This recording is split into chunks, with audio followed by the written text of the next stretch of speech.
Well, happy GDC, everyone.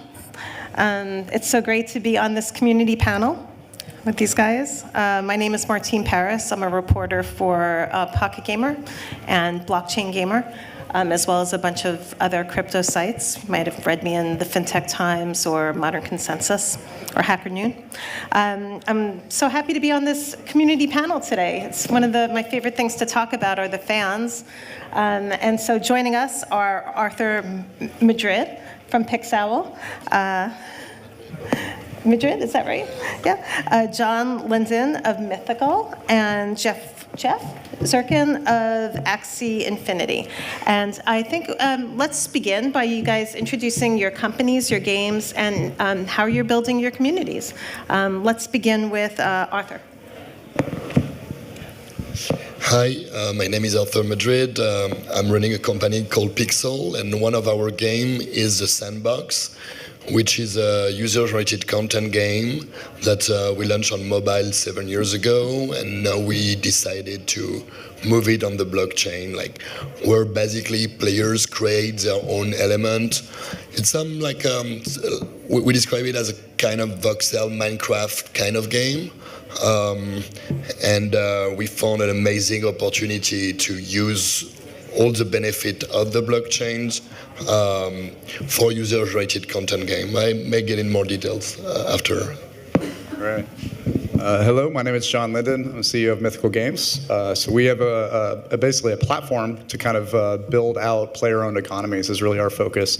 We do have a first game that we've announced, and we actually just showed gameplay for the first time last week at South by Southwest for a game called Blanco's Block Party.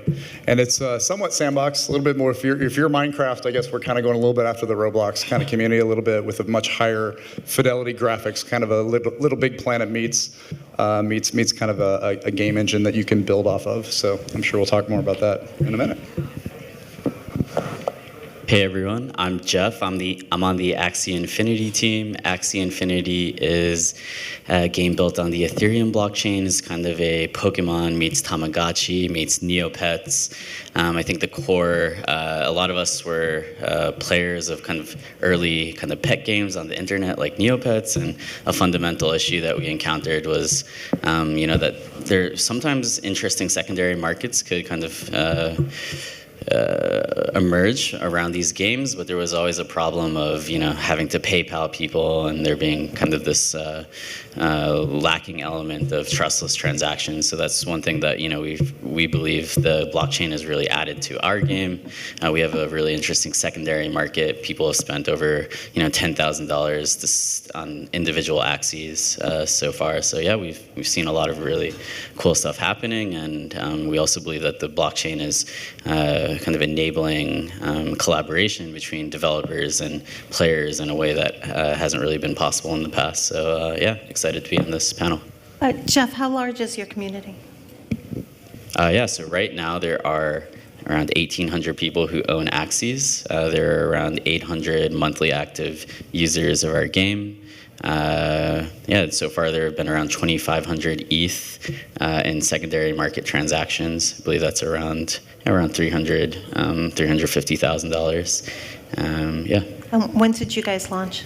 Yeah, we actually just celebrated our first birthday. Oh, wow. So you were really early in. Oh, that's great. Congratulations. That's a long time. Yeah, so you're one of the legendaries. Hopefully. So you're on the Ethereum blockchain, is that right? Yeah, we're currently built on ETH. We have been talking to the Loom Network team as well. So we're interested in kind of second layer scaling solutions. So that's, I think, one interesting thing that early teams that were kind of early to the space, we've realized that a lot of the infrastructure, a lot of the tools are still kind of being developed. So I think that we've also been keeping a close eye on what tools are being built out there, building custom solutions ourselves in many cases. So. Oh, fantastic. John, I was at South by. You had some amazing appearance there. It was a very big party that you had. You had Questlove at We your did. party. We had Questlove just throwing down some tracks for us, which was great. And you have So, some big-time yeah. PR backing you guys. So can you give everybody a little bit of information about your background? Because not Sure, every yeah. blockchain game can have like one of the, party of show things at South by. Yeah, so my background, I'm from the kind of traditional game space. I was the studio head at Activision, so mostly on the Call of Duty franchise and the Skylanders franchise. Had a mobile game company called Seismic Games that we sold to Niantic last year, the Pokemon Go team. So we've come from big games. I think that's where we've been very intrigued by blockchain and some of the principles that people are using out there. I think we're trying to blend the worlds together a little bit. So we still have a little show, kind of. I think we've grown up in the Activision world. So, like, for example, we put out 2 big trailers so far, kind of big cinematic trailers. The first one we dropped on Gamer Choice Awards on CBS. So it was dropped on national TV, which was great. So we had a couple million people see that. We dropped the second trailer last week at South by. So we definitely have a little bit of our big game company roots in us still, but we're trying to do it on a little bit more of a startup budget. But no, it's been good, and I think we're really excited because our trailers have been viewed. I think the newest one that just came out has been viewed over 100,000 times on YouTube already, which is exciting. So I think we're able to kind of blend that together a little bit. I don't know if I call that the community yet. That's just kind of views right now. So I think what the communities you guys have built are definitely a lot more intimate right now. And I think that's what's really exciting about blockchain and some of the ideas of digital ownership is that you can really bring this more intimate experience to the community. And I think we're working to kind of blend those together. So we kind of do some of the more mass market that we've seen in the past that works, as well as some of the community pieces that you guys have done and you guys have done at Pixowl as well. So we're trying to blend them together a little bit. Who are your backers? So we're backed. We've raised a good chunk of money. Galaxy Digital was a big investor in us. We have some traditional VCs as well here in San Francisco. A group called Javelin Venture Partners that does a lot more consumer focused type pieces, including Niantic, their early money in Niantic, Masterclass, Thumbtack, some groups like that. So we've gone a little bit more traditional route, and then trying to bring this kind of world of blockchain into more mainstream games is kind of our focus. And was it a seed round that you raised or a Series We did. A? We raised $1 million seed round right as we sold, and then we raised a $15 million Series A back in November. So that's kind of where we're at right now. So. And when did you launch the game? Oh, we haven't launched the game yet. So the game comes out later this year. So we're still early. Like, again, we're trying to adopt some of the principles we've seen that work in the past with big games, and so far we're pretty happy for a new IP, new studio. I think we're making good traction so far, and we're like I said, we're going to be rolling out a lot more things in the next few months here. So which blockchain are you built on? Yeah, we're built on EOS right now. So okay. We're definitely focused on EOS. We love the chain right now. Brian Mailer has guaranteed that we won't have any issues at all the way through launch, right, Brian? No, like anybody else, it's a new territory, and we're excited to kind of explore them. We looked at several of the different chains. We like EOS right now, mostly because of the fact that you don't have transaction fees to the users. That's really the main thing we like, is that we can control that. So we kind of view it as almost like a cloud service with AWS, to where you don't charge people for adding stuff to your shopping cart. You don't charge AWS fees. So we kind of view it the same way. We want to basically be able to pay those transaction fees on behalf of the user, which is our primary reason why we love that chain. Yeah. And when are you going to launch? When's launch date? It'll be this year. So it'll be this year. And we have some big partnerships we're hopefully announced soon that's going to affect that. How are consumers going to experience? Like, how are you doing your user acquisition? How are they going to? Yeah. So our game is completely, the economy is fiat, so you come and play the game just like any other game. So that's kind of a big piece we're focused on, is using the chain as a way to write assets, but really focus on, yes, you still have the true kind of digital ownership concepts that everybody loves, but we really want to focus on a fiat currency. So we're going after the mainstream platforms. You'll see some announcements soon from some big players that we've been in talks with. So are they going to access it through mobile, or is it going to be It's going to be PC console. So PC console is where we're focused right now. Is Xbox, or who are you Can't coming out announce it yet. Yeah, I can't say that yet.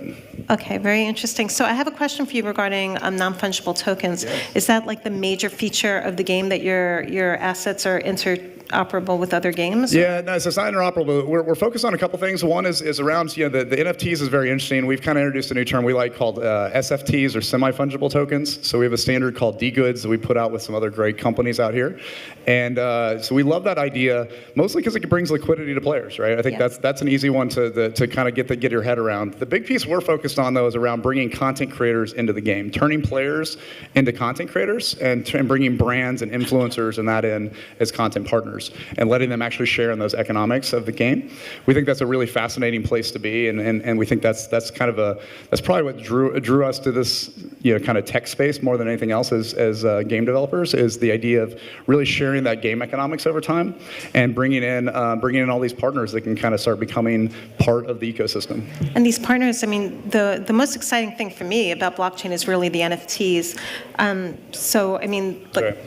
Yeah, the NFTs. I mean, it's fantastic, and I think we're really pumped about that. We're less interested in the interoperability right now. Partly, I've used this quote before, but partly, when we have a Call of Duty studio, we had 5 Call of Duty studios, and we had a hard time moving an asset from one studio to another studio. Yeah. It's hard to do. So I think not because of the technology, but because no, it's of the because business, technology right? too. It's technology as well. I mean, there's just a lot of attributes around 3D objects, right? And it's even down to shaders and lighting and all that. So we're really focused on kind of bringing that ownership back to players, bringing the ability to customize and have that feeling of ownership. One of the things that we got in the space for is the CryptoKitties came out, and I was a free-to-play game developer, and we spent a little bit of money in a game. But then CryptoKitties comes out, and I suddenly dropped like $400 or $500 on cats, and I'm like, what just happened here? And it's that concept that you actually have that ownership, and you're buying something tangible, even if it's a digital object, right? That you can then kind of go back and sell or appreciate or depreciate or whatever, right? That's what gets really fascinating, and it changes the psychology of the players. So you are used to marketing to the mainstream consumer. Yeah. Blockchain is kind of the opposite of that. It's really hard for the consumer to get their head around. As a matter of fact, they'll just shrivel up and die because so far it's been really hard just from a UI perspective. So when a player comes into your game, are they even going to know since they're doing fiat? Yeah, they're not. It's on the back end, huh? We kind of have a policy right now when we're at conferences like this. We love to talk about blockchain. We love to talk about goods. When we're talking to the consumer, we don't mention blockchain at all. And South by, I had no idea it was a blockchain. There's no blockchain. We don't talk about blockchain because it's really, to us, blockchain's a technology. It's just a technology to make more fun, right? It's really, that's the way we view it. It's almost kind of a mantra, is use blockchain to make more fun. And that's kind of where we like to think about it. But to the consumers, we don't really talk about that until it's necessary. To people that are in the industry, we love to talk it all day long. So. And then last question, in terms of, you're really kind of a traditional game that's using blockchain on the back end. So you must be doing the same type of build to launch on building your community on Facebook and the social channels. Definitely. Can you tell us how you're building your community for your blockchain game? Yeah, definitely. So we're going to be putting a lot of more of that out there. I think there's been a lot of amazing principles from these other companies that have done it, and so we're really excited to see kind of where that goes. I think the idea of having that true ownership really drives pre-sales. I think Gods Unchained did an amazing job. They did just an absolutely amazing job kind of with their pre-sale, and I think that's really exciting, and a lot of that comes from the principles of blockchain. It's not just that they had an amazing card game, it's they really used the concepts of digital ownership and community to drive that pre-sale, and I think that's more evident than we've ever seen in any other genre so far, even over a Kickstarter or over a console title for sure, or definitely over a mobile title as well. So we love those principles, and I think you blend them together, you get a tremendous experience for the mainstream gamer as well. And again, it's just fiat, no crypto.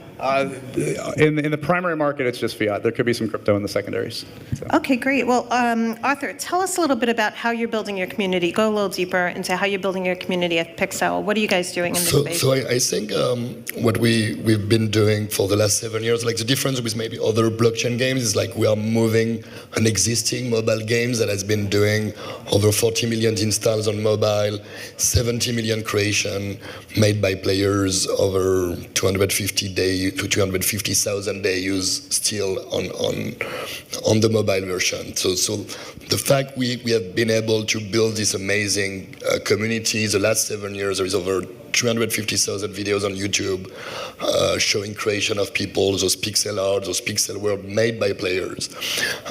So the challenge here for us is to move an existing community that has been extremely active over the years and see how many of them are going to move to the new sandbox on the blockchain. And which chain are you using? Which channel would you like to? Which blockchain? Which blockchain? Sorry, now we are using Ethereum. Ethereum. Okay. Mainly, I always say the same because we really feel like this blockchain has a very strong support. We think have a much higher support by the developer community than others.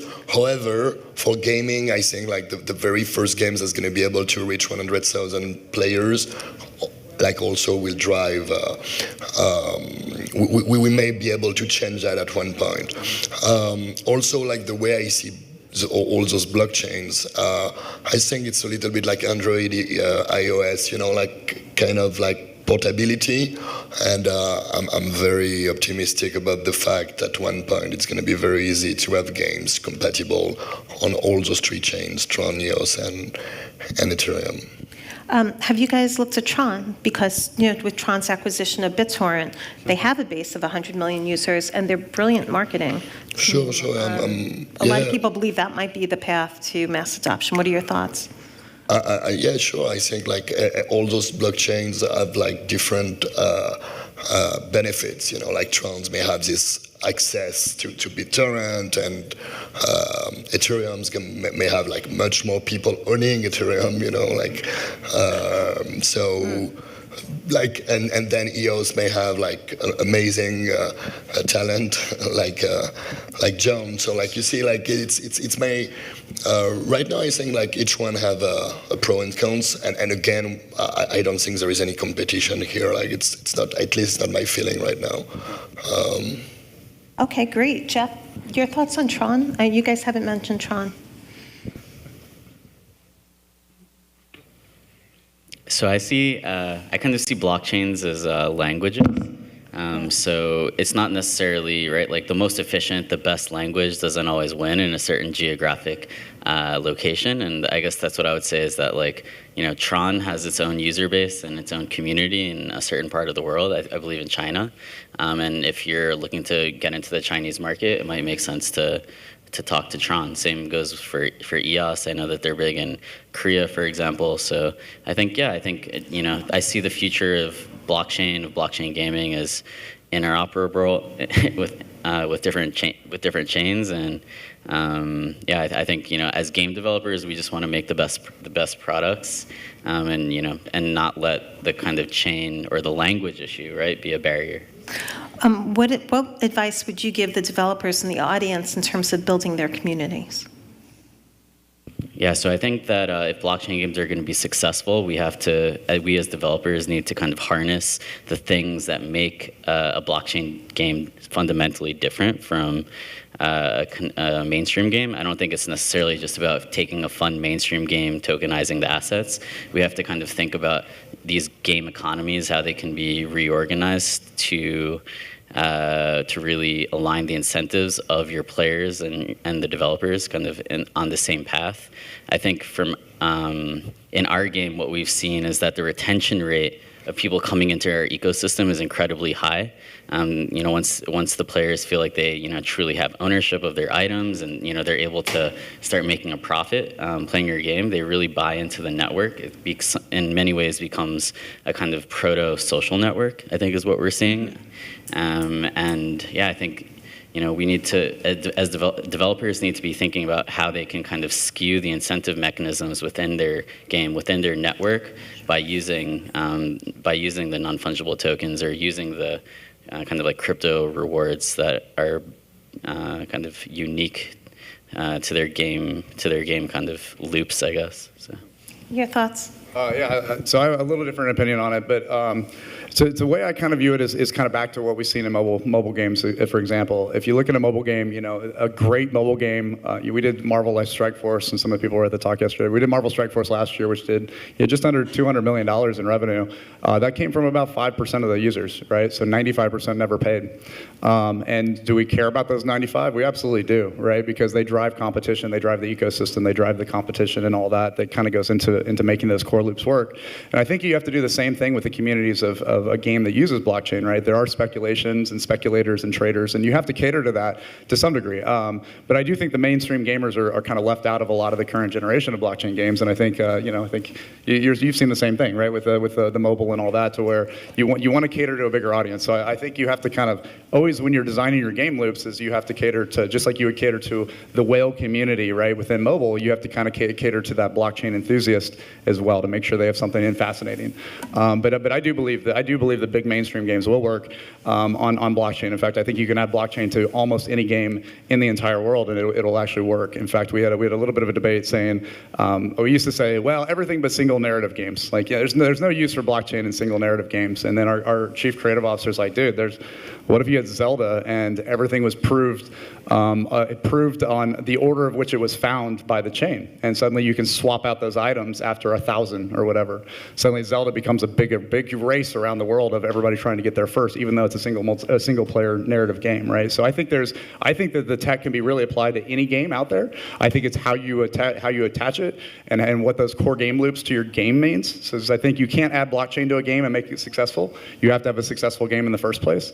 So I think that's a very key John, piece. are you saying that existing games, it's easy to add blockchain? I'm not saying I'm saying that any genre of game, you could have blockchain technology to create that element of fun or element of secondary markets if you design it right. I think you can do it with any game out there. How easy is it to create NFTs in existing successful game? I think the biggest challenge is not from a technology perspective. It's really about a game design perspective. So if you've built an economy that isn't prepped or the core loops aren't built around secondary trading or digital ownership, the game's going to fail.